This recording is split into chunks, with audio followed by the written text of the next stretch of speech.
Hello guys, welcome back. My name is Abhishek Sahu. आज के इस क्लास में हम पढ़ेंगे class 12th and 10th physics का एक इंपॉर्टेंट सा टॉपिक करंट इलेक्ट्रिसिटी से, दैट इज ओम्स लॉ। अच्छा, ओम्स लॉ के बारे में एक जरूरी बात कि भाई जो 10th क्लास में आपने ओम्स लॉ पढ़ा था ना, ये ओम्स लॉ वही है, क्योंकि क्लास के बदल जाने से ओम्स लॉ बदलेगा थोड़ी ना। अच्छा, दूसरी बात ये है कि भाई 10th क्लास में आपने सिर्फ इसके थ्योरी के पोर्शन को जाना था।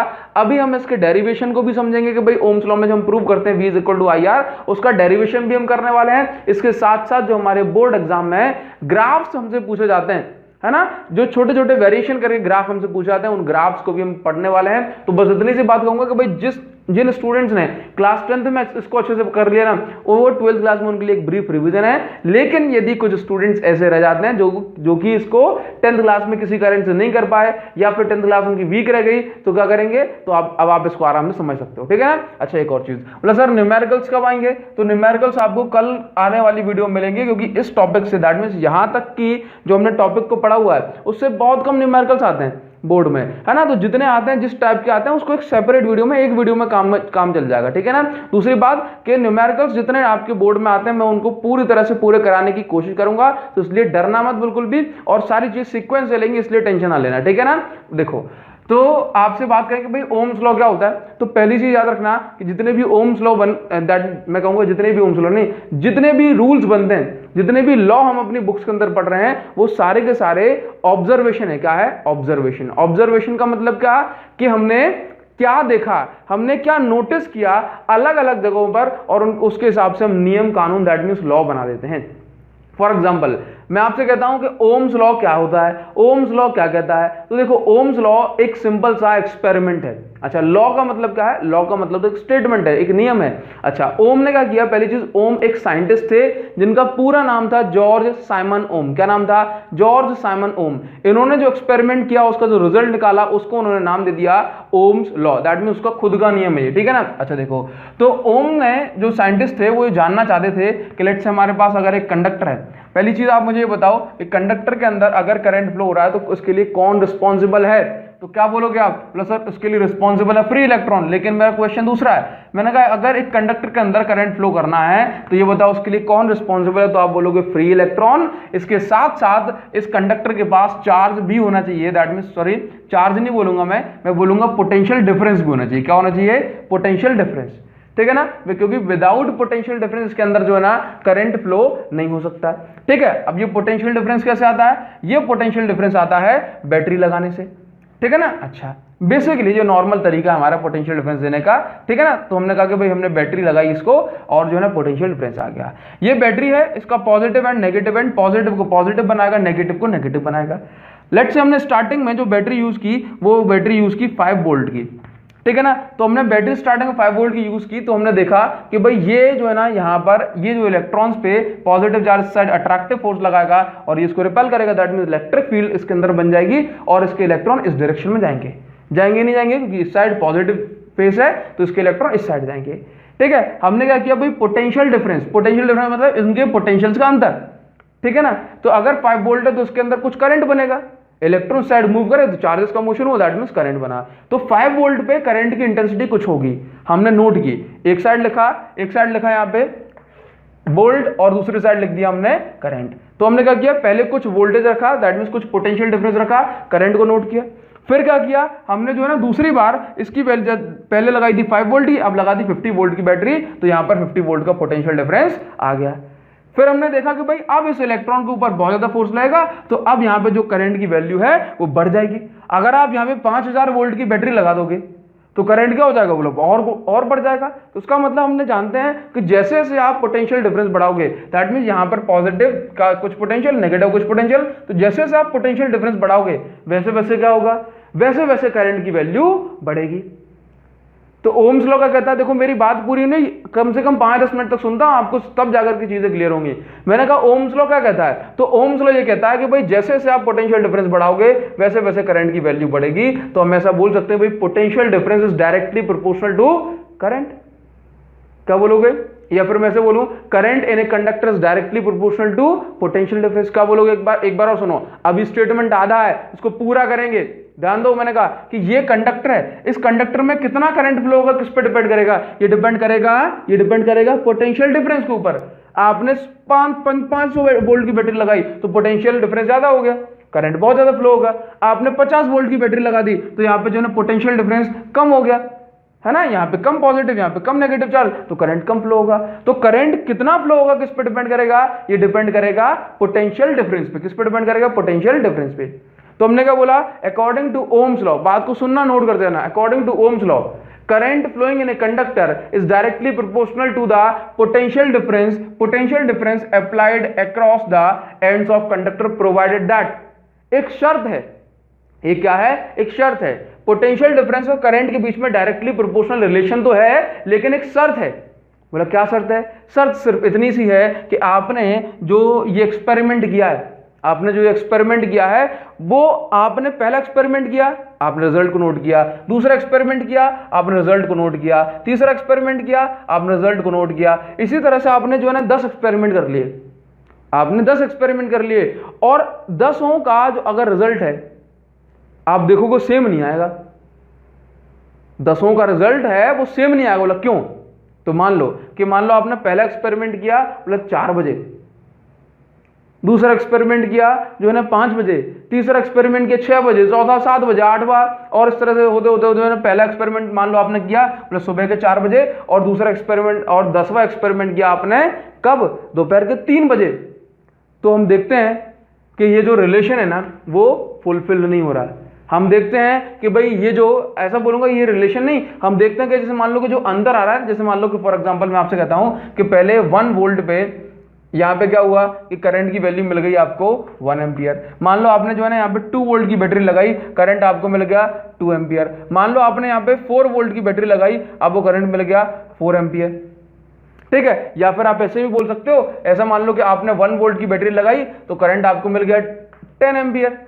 ऐसा होता नहीं है, ये काफी ज्यादा है। आपने 2 वोल्ट की बैटरी लगाई तो करंट आपको मिल गया 20 एम्पियर, आपने 4 वोल्ट की बैटरी लगाई तो आपको करंट मिल गया 40 एम्पियर। इसका मतलब है कि आपने इसको डबल किया तो ये भी डबल हो गया, इसको डबल किया तो ये भी डबल हो गया। तो हम क्या देख रहे हैं, हम देख रहे हैं कि V is directly proportional to I, ये प्रोपोर्शनलिटी वाला रिलेशन चल रहा है, ठीक है। अब ये जो रिलेशन है ना, ये जो रिलेशन है कि आपने इसको डबल किया ये भी डबल हो गया, इसको डबल किया ये भी डबल हो गया, ये हर टाइम पे नहीं चलेगा।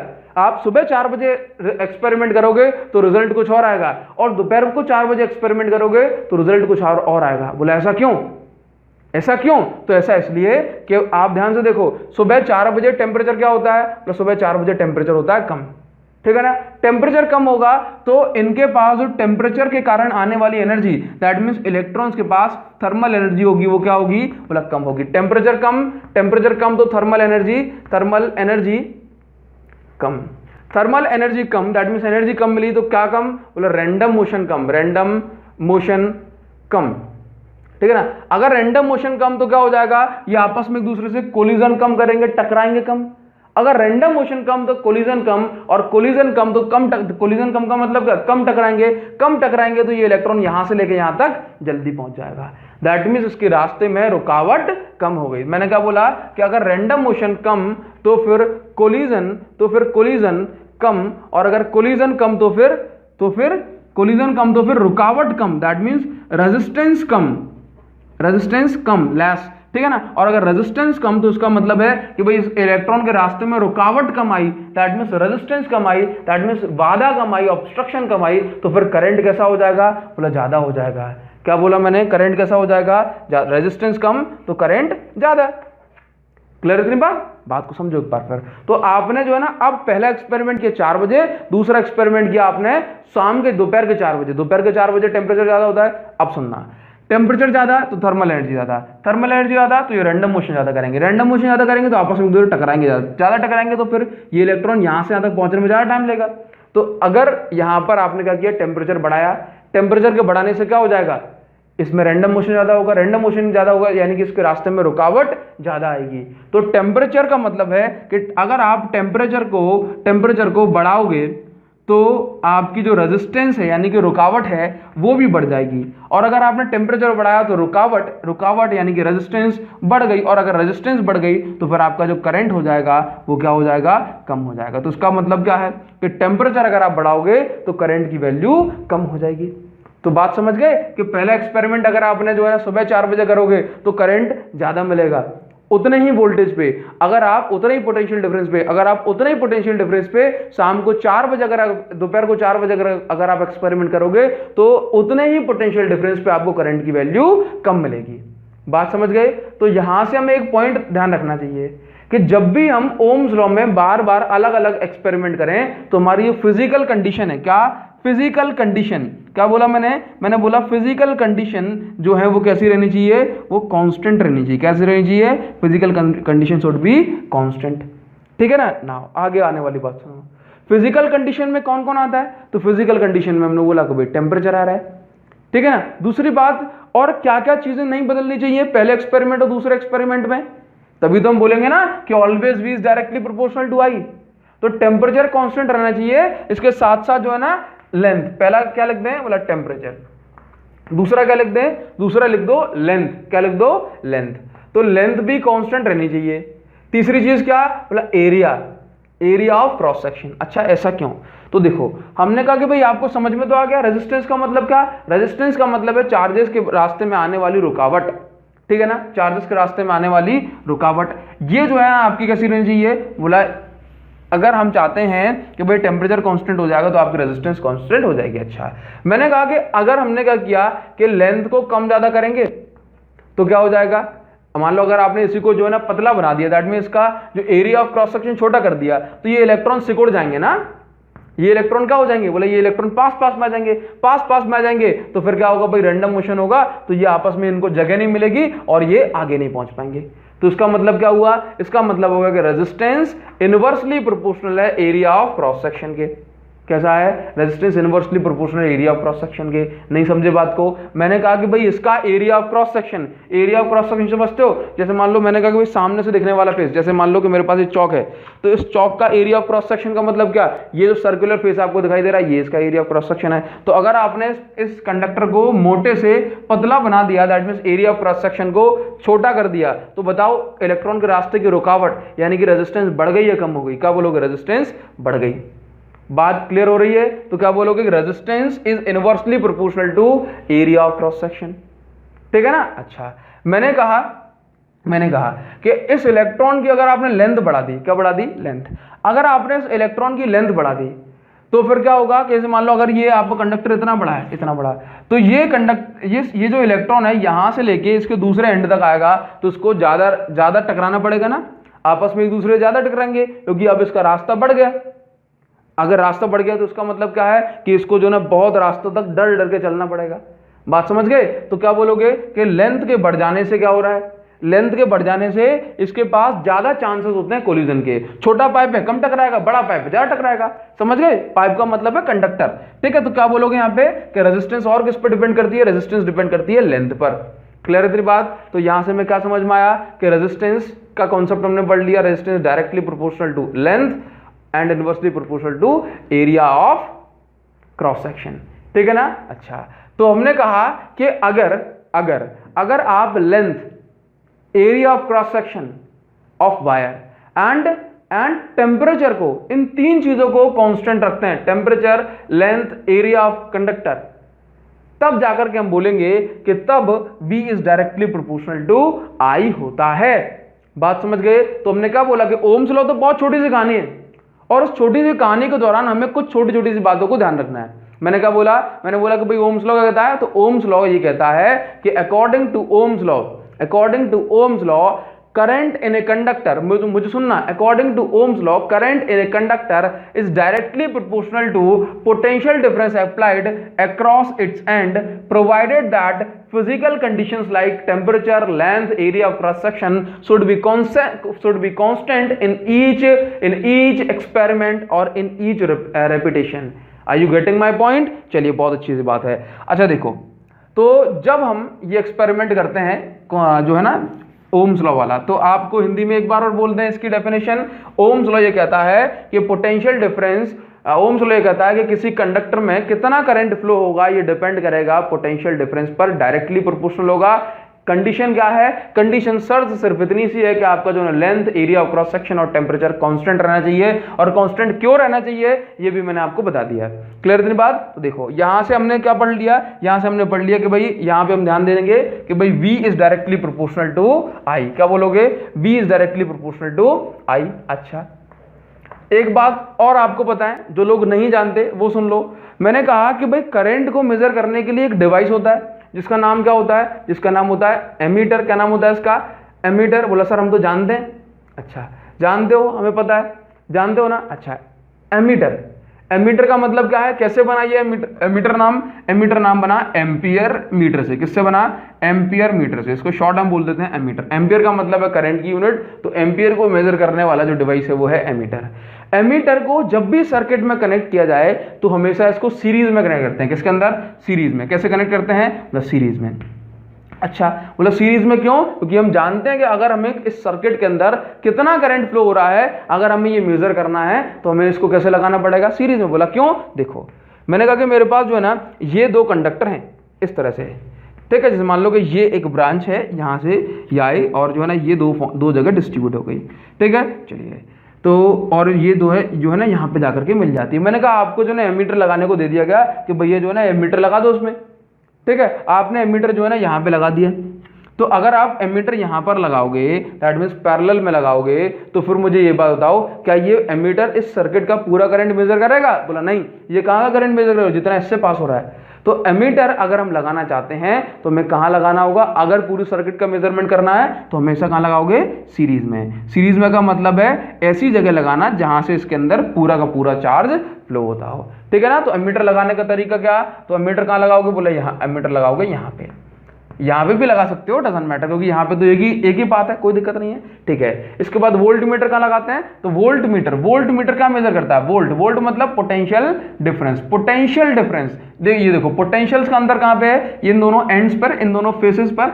तो पोटेंशियल डिफरेंस मेजर करने के लिए वोल्ट मीटर का यूज किया जाता है, और वोल्ट मीटर हमेशा सर्किट में पैरेलल लगाया जाता है। कैसा, पैरेलल का मतलब क्या है, पैरेलल का मतलब ये देखो यहां से करंट आ रहा था, अब ये करंट जो है ना दो पाथ में डिवाइड हो जाएगा, एक ऊपर चला जाएगा और एक यहाँ पे।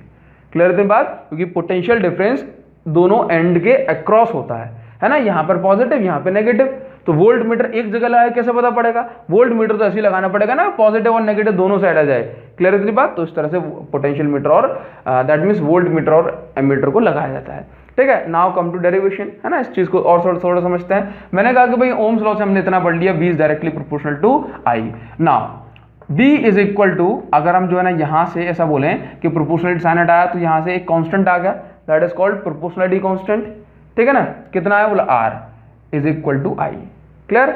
अब इस R को हम क्या बोलते हैं, वेयर R इज, आप ऐसे लिखोगे where R is resistance, where R is resistance called, R को हम क्या बोलते हैं, बोला आर रेजिस्टेंस है। इसका मतलब है कि भाई, अच्छा ऐसे लिखो आर इज रेजिस्टेंस, इतना ही लिख दो, ठीक है ना। चलिए ओके, तो यहाँ पे देखो आर की वैल्यू कितनी हो जाएगी, बोला R is equal to V upon I।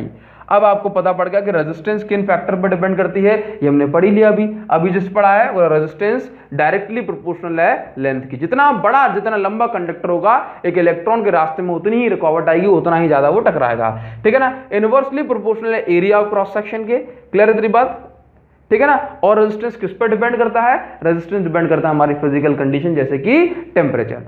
Clear है ना, तो क्या बोलोगे, हाँ जी टेम्परेचर। और किस पर डिपेंड करेगी रेजिस्टेंस, किसी भी कंडक्टर की रेजिस्टेंस होगी वो किस पर डिपेंड करने वाली है, वो टेम्परेचर पे तो डिपेंड करेगी, टेम्परेचर पे तो डिपेंड करेगी, इसके साथ साथ डिपेंड करेगी नेचर ऑफ मटेरियल पे। किस पे डिपेंड करेगी, मटेरियल पे। तो रेजिस्टेंस डिपेंड करती है टेम्परेचर पर भी और नेचर ऑफ मटेरियल। जो टेम्परेचर और नेचर ऑफ मटेरियल है ना, इसको फॉर्मूले में नहीं लिखते हैं, इसको फॉर्मूले में हम यूज नहीं करते हैं। जब हम टेम्परेचर कोफिशिएंट पढ़ेंगे तब बात करेंगे इसकी।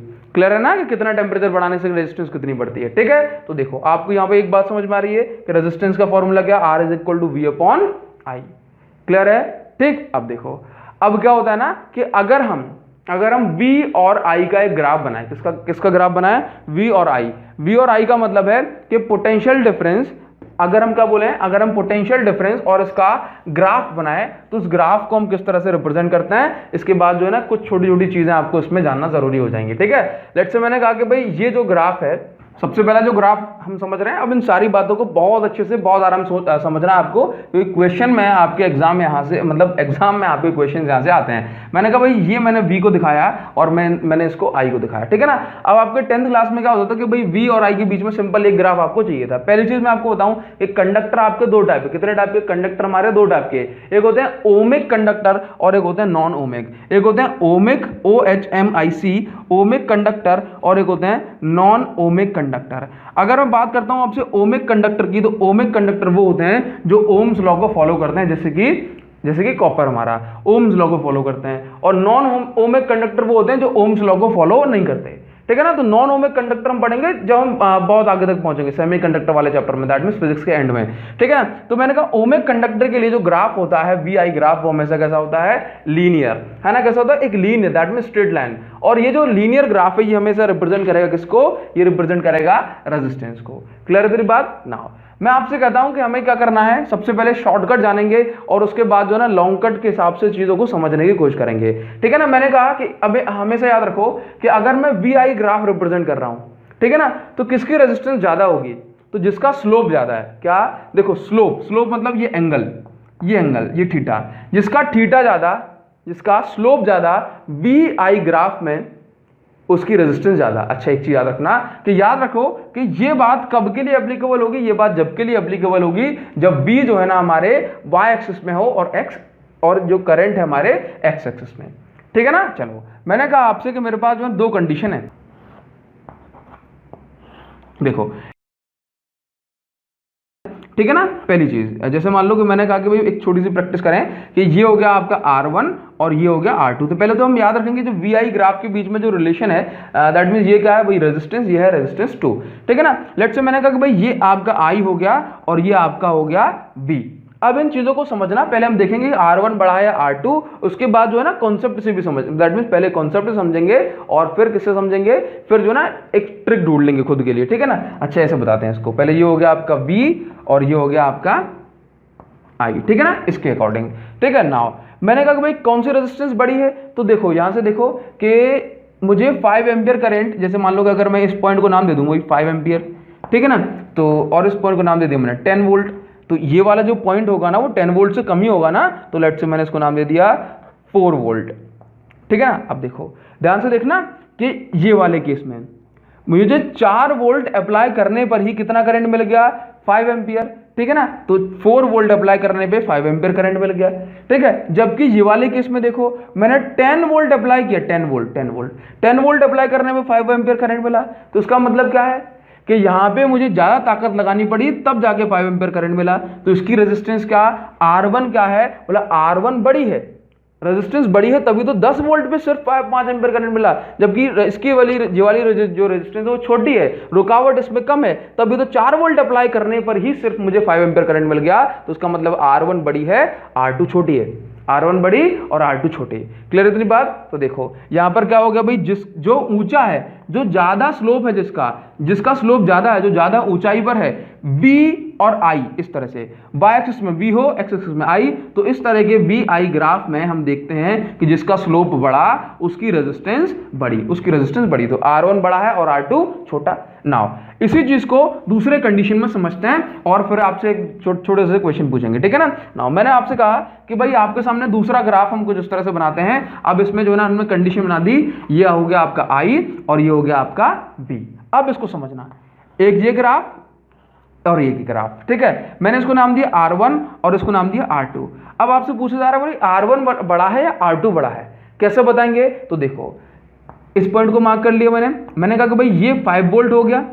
ठीक है ना, लेट्स से ये पॉइंट 5 वोल्ट पे है और ये करंट वाली एक्सिस है, तो ये हो गया आपका 2 एम्पियर और ये हो गया आपका लेट्स से 8 एम्पियर।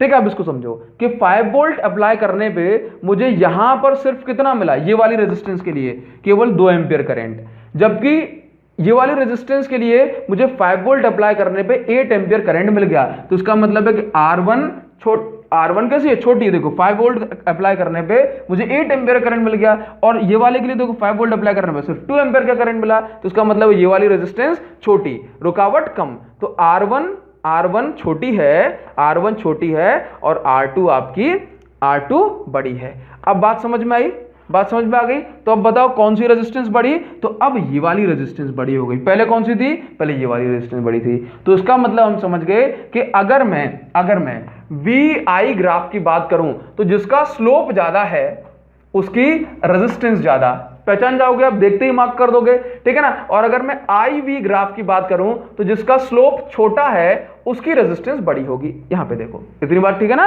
अब देखो मैं आपसे एक छोटा सा क्वेश्चन पूछता हूं, अब आपको मुझे बताना पड़ेगा, ठीक है ना। लेट्स से मैंने आपसे इसी तरह से कह दिया कि भाई ये हो गया आपका I और ये हो गया आपका V, ठीक है।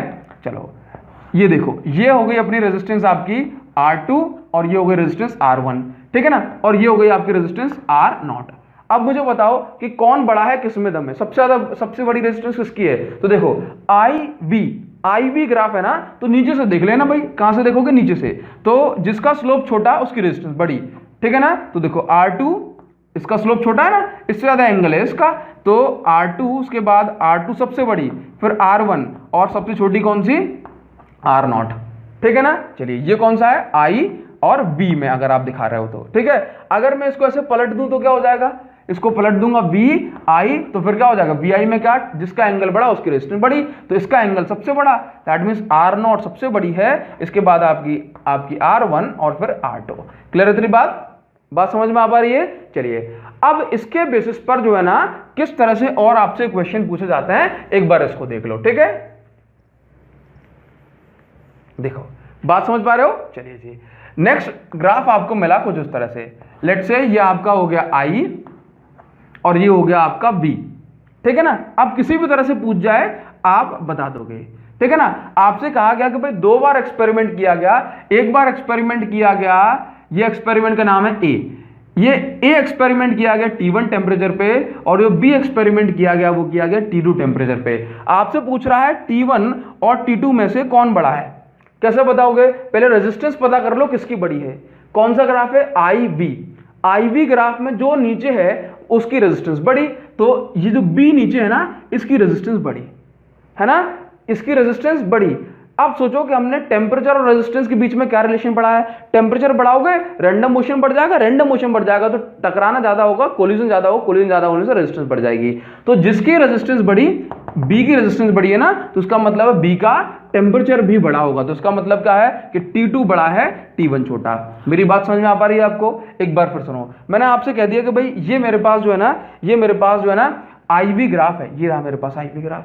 मैंने आपसे पूछा कि ये दोनों जो एक्सपेरिमेंट है वो अलग अलग टेम्परेचर पे की गए, T1 पे और T2 पे, ठीक है। मुझे पता करना है T1 और T2 में से कौन बड़ा है। तो मैंने देखा कि पहले मैं ये पता कर लूं कि ये जो RA ज्यादा बड़ी है या RB ज्यादा बड़ी है, ठीक है ना। तो मैंने पता किया IV ग्राफ में जो नीचे है वो बड़ा होता है, ठीक है। रीजन में आपको पता चुका, तो नीचे कौन है, RB, दैट मीन्स सेकेंड वाली जो RB है, दैट मीन्स ये वाली रेजिस्टेंस है वो ज्यादा बड़ी है। तो हमने पढ़ा है टेम्परेचर और उसके बीच में रिलेशन रेजिस्टेंस के, तो अगर टेम्परेचर ज्यादा तो रेजिस्टेंस ज्यादा, तो इसका मतलब है कि अगर ये वाली रेजिस्टेंस ज्यादा है तो फिर ये वाला टेम्परेचर भी ज्यादा होगा, दैट्स व्हाई वी से कि T2 ज्यादा है।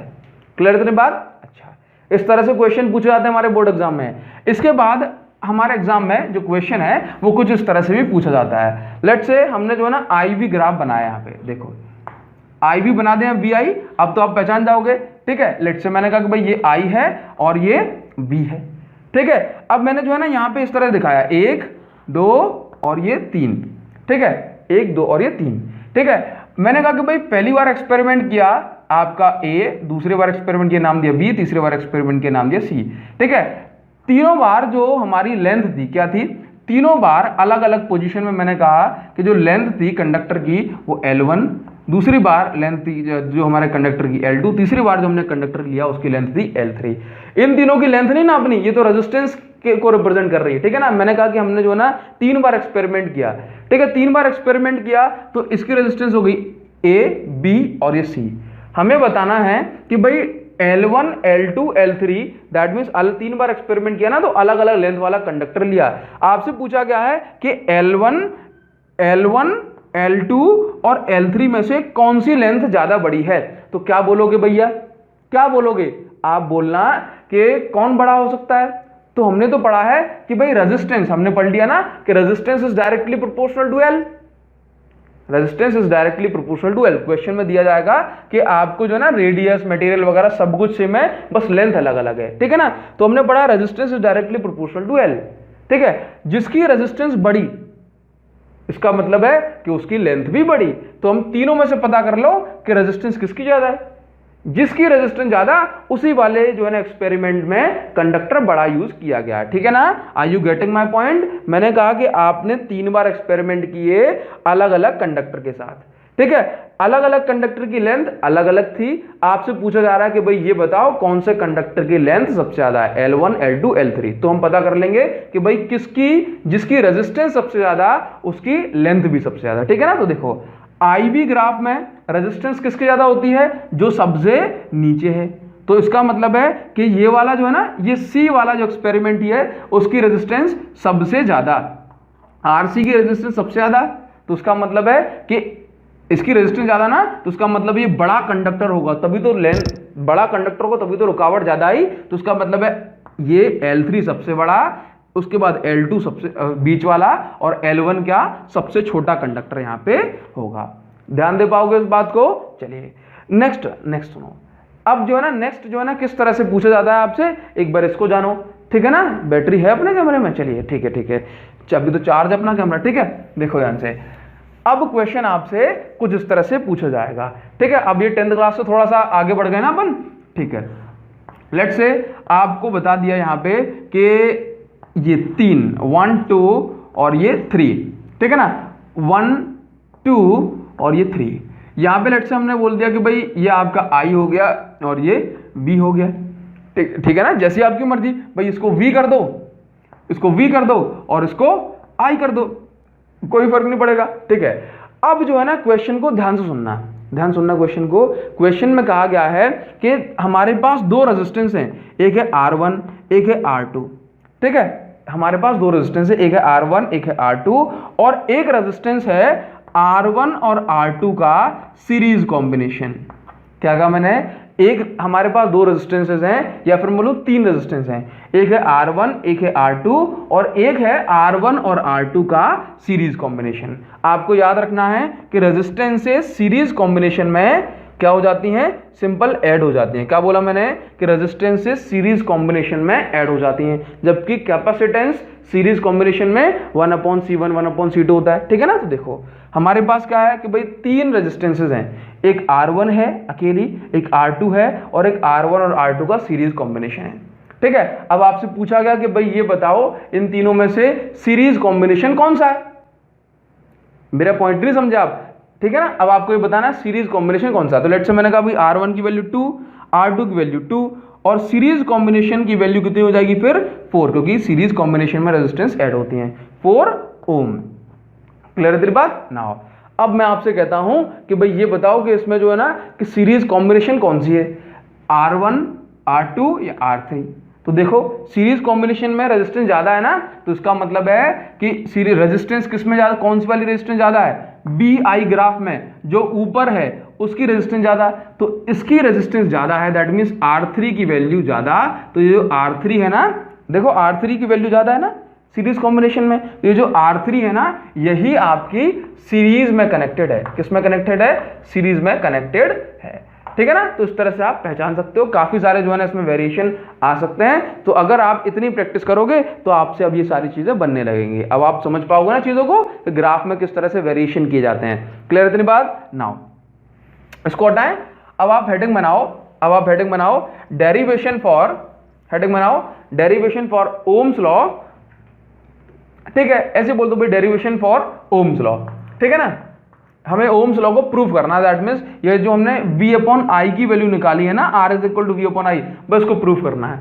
तो इसके लिए एक छोटा सा कॉन्सेप्ट, एक छोटा सा फॉर्मूला आपको याद होना चाहिए। अभी हमने जो प्रीवियस लेक्चर था उसमें I = NEABD प्रूव नहीं किया था, ठीक है ना।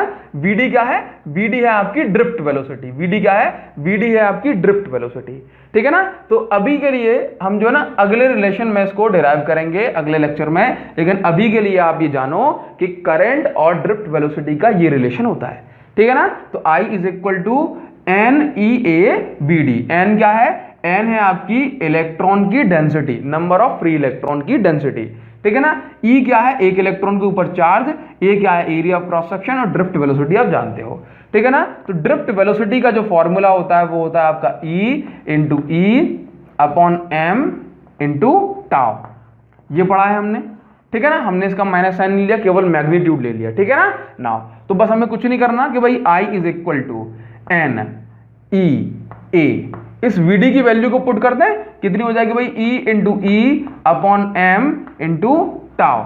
Are you getting my point? चलिए ठीक है ना, बस मैंने इतना काम कर दिया, एन ई ए को जैसा कैसा और Vd की वैल्यू उठा करके ये रख दी। नाउ इसको हम क्या करें भाई, सीधा कर दो इसको, तो I is equal to n e square a upon m into tau up और इंटू टाउ इंटू में क्या है बोला ई, ठीक है ना। अब देखो ध्यान से, इस ई को हम क्या लिख सकते हैं, इस ई को हम लिख सकते हैं ना बी अपॉन एल, बिकॉज हमने क्या पढ़ा बोला d E is equal to d V upon d r, मतलब voltage upon potential difference upon distance, ठीक है ना। तो देखो लेट्स हमने कहा कि भाई यहाँ पे जो है ना वी पोटेंशियल डिफरेंस अप्लाई किया गया और इस कंडक्टर की जो लेंथ है वो है एल, तो इस ई की जगह डायरेक्टली मैं यहाँ पे क्या लिख सकता हूँ, इस ई की जगह डायरेक्टली मैं यहाँ पे वी अपॉन एल लिख दूंगा, ठीक है ना।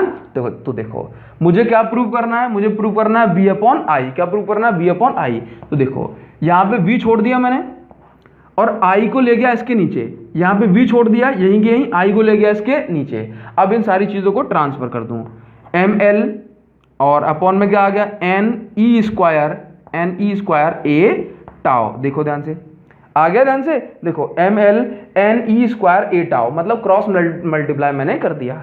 अब मैं देखता हूं कि भाई क्या क्या चीजें जो है ना, क्या क्या चीजें कांस्टेंट है, तो मुझे कैलकुलेशन करना, दैट मीन्स मुझे दिमाग लगाने में पता पड़ता है कि ये सारी की सारी चीजें कांस्टेंट हैं। फॉर एग्जाम्पल जब मैं एक्सपेरिमेंट करूंगा तो मेरे जो है ना कंडक्टर की जो लेंथ होगी वो कांस्टेंट रहेगी, एक इलेक्ट्रॉन का मास होगा वो कांस्टेंट रहेगा, जो इलेक्ट्रॉन की जो डेंसिटी होगी वो भी कांस्टेंट रहेगी। क्यों? क्योंकि बदल थोड़ा ना जाएगा, जब एक्सपेरिमेंट के दौरान अपना मटेरियल बदल नहीं रहा है ना, जब मटेरियल नहीं बदल रहा तो डेंसिटी भी नहीं बदल रही, और एक इलेक्ट्रॉन के ऊपर जो चार्ज है वो भी कांस्टेंट, एरिया भी कांस्टेंट, और आपका टेम्परेचर नहीं बदल रहा तो आपका जो है ना रिलैक्सेशन टाइम भी कांस्टेंट। क्या बोला मैंने?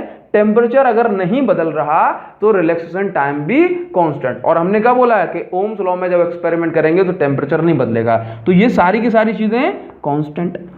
तो हमने कौन सा कांस्टेंट यूज किया? Let's say we have used constant b, sorry constant हमने कौन सा यूज किया था, देखो यहाँ पे आर, तो हम क्या बोलेंगे, R is equal to V upon I, ठीक है ना। तो इसकी जगह हम प्रोपोर्शनलिटी कांस्टेंट का भी साइन यूज कर सकते हैं, तो अपना ये आ गया v upon I is equal to R, ठीक है। तो हम इसका अगला स्टेप क्या लिख दें कि v is equal to cross multiply करके आई आर, ठीक है ना, या फिर मैं ऐसे बोलूं r इंटू आई, और वापस से हम ऐसा बोलें कि भाई ये इसकी r की जगह आप i लगा सकते हो, तो ये आपकी सारी चीजें प्रूफ हो गई, ठीक है। तो ये था आपका ओम्स लॉ से जुड़ी हुई काफी सारी बातें, ठीक है। अब आपके ऊपर ये डिपेंड करता है कि आप इसकी कितनी प्रैक्टिस करते हो।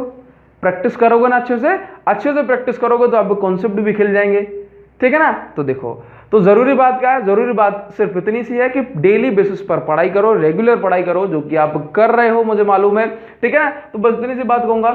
और हाँ, एक और चीज, अगर आपको लग रहा है कि ये सारी चीजें आपके लिए हेल्पफुल हो पा रही हैं, मैं आपकी कुछ भी हेल्प कर पा रहा हूं, तो उस चैनल को अपने फ्रेंड के साथ जरूर शेयर करो। अगर करोगे तो बहुत अच्छी बात होगी, इस चैनल को जरूर शेयर करो अपने फ्रेंड के साथ, ताकि और भी लोगों को इसके बारे में पता पड़ पाए। दूसरी बात, अगर आप मेरे साथ अपने शेयर किए गए स्क्रीनशॉट को सेंड करना चाहते हो तो टेलीग्राम ग्रुप पे सेंड कर देना, या फिर मेरे व्हाट्सएप नंबर पर आप मैसेज कर सकते हो, तो मुझे भी पता पड़ जाएगा हाँ जी आपने हमारी बात मानी है थोड़ी सी, ठीक है ना। तो आज की इस वीडियो के लिए बस इतना ही, तब तक के लिए पढ़ते रहें, खुश रहें, थैंक यू सो मच।